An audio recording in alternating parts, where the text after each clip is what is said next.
College में पढ़ाई करता था। उस समय परीक्षा का सेंटर मुझे मेरे शहर से बाहर मिला था। मुझे कुल 7 पेपर देने थे, लेकिन इस 7 पेपर के लिए रोज अप डाउन करना महंगा पड़ सकता था।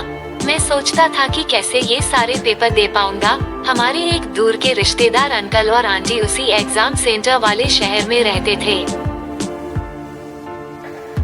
तभी मम्मी ने पापा को उनकी याद दिलाते हुए बताया, तो पापा ने कहा, हाँ ये अच्छा रहेगा, 1 हफ्ते के लिए तू वहीं चला जा, पेपर खत्म होते ही वापस आ जाना। पापा ने अंकल के साथ फोन पर बात भी कर ली कि मैं आ रहा हूँ। अंकल भला कैसे मना कर सकते थे, 7 दिन की ही तो बात थी। लेकिन इन 7 दिनों में बहुत कुछ हो गया, मुझे जन्नत मिल गई थी। दरअसल अंकल और आंटी अकेले ही रहते थे। एग्जाम के 3 दिन पहले ही मैं वहाँ पहुँच गया था। अंकल थोड़े बूढ़े थे, लेकिन आंटी की तो क्या बात करूँ, वो तो अभी भी एकदम जवान लगती थी। आंटी का नाम बबीता था। उनके एकदम लंबे बाल, मुलायम स्किन और देसी साड़ी पहनकर घर में ऐसे घूमा करती थी जैसे कोई अप्सरा जमीन पर उतर आई हो। वो एक हाउसवाइफ थी। मुझे तो उनके घर रहकर सिर्फ पेपर देने से मतलब था।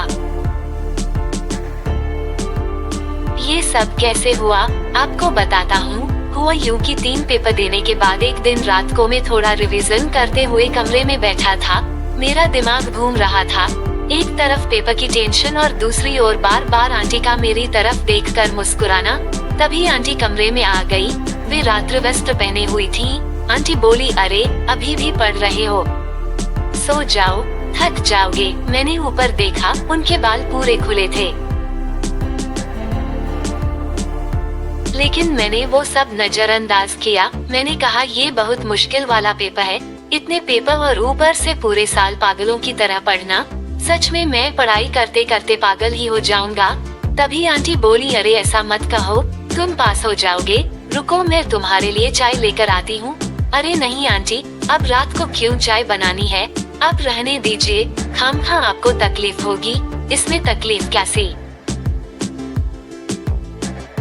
मैं अभी आई, ये कहकर आंटी चली गई और आंटी कुछ ही मिनट बाद चाय बनाकर लाई और मैंने चाय पी ली। मैंने कहा, आंटी आप बहुत ही अच्छा खाना बनाती हैं और चाय भी। आंटी मेरे मुंह से तारीफ सुनकर मुझे शुक्रिया बोला और आंटी आह भर के बोल उठी, अरे बेटा, पता नहीं कितने सालों से मैं ये सब करती आ रही हूँ, अब तो जैसे आदत पड़ गई है। मशीन की तरह रोज जागकर एक ही काम, झाड़ू पोंछा, कपड़े धोना, बर्तन, इतना हुआ नहीं कि फिर से सफाई। अब तो होता ही नहीं ये सब। मुझे तुम्हारे मुंह से तारीफ सुनकर अच्छा लगा। आंटी ये सब बोलती हुई भावुक हो गई थी और हल्का सा रोने भी लगी थी। मैंने उनके कंधों पर हाथ रखकर कहा, सबके घर में शायद ऐसा ही होता होगा, घर के काम की इज्जत बहुत कम होती है, लेकिन आप बहुत प्यारी हो। आंटी मुझे देखती ही रह गई, फिर अचानक से उन्होंने मुझे हग कर लिया और काफी देर बाद आंटी स्माइल देकर कहने लगी, हाय, इतने सालों से तेरे अंकल ने कभी हग नहीं किया था, आज बहुत अच्छा लग रहा है।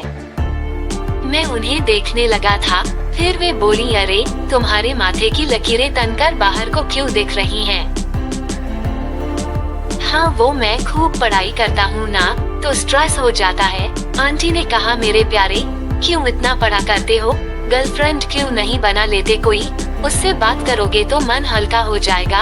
अरे आंटी, मैं कहाँ ये सब करूँ, ये सब मेरे बस की बात कहाँ, मुझे तो अपनी तन्हाई ही ठीक है। ऐसा मत बोलो, तुम चाहो तो मेरे साथ भी वो वाला काम कर सकते हो। ये कहते हुए आंटी जरा शर्मा गईं, आर यू सीरियस? लेकिन आंटी ये गलत है, हमारा रिश्ता ये इजाजत नहीं देता है, क्या फर्क पड़ता है? कुछ देर को भूल जा पेपर्स, आंटी कहीं आपके चक्कर में मैं फेल हो गया तो।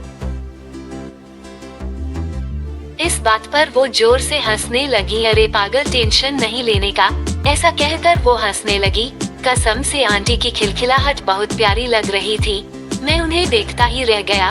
फिर आंटी अचानक मेरे रिमोट पर लेट गई, जिससे मेरा रिमोट ताज़ा हो गया और मैंने उस रिमोट से आंटी को उस तरह का आनंद दिया जो अभी तक अंकल नहीं दे सके थे। उसके बाद आंटी दर्द से कहराते हुए फ्रेश होने चली गई। तो दोस्तों, ये थी हमारी कहानी। आपको कैसी लगी कमेंट सेक्शन में जरूर बताएं।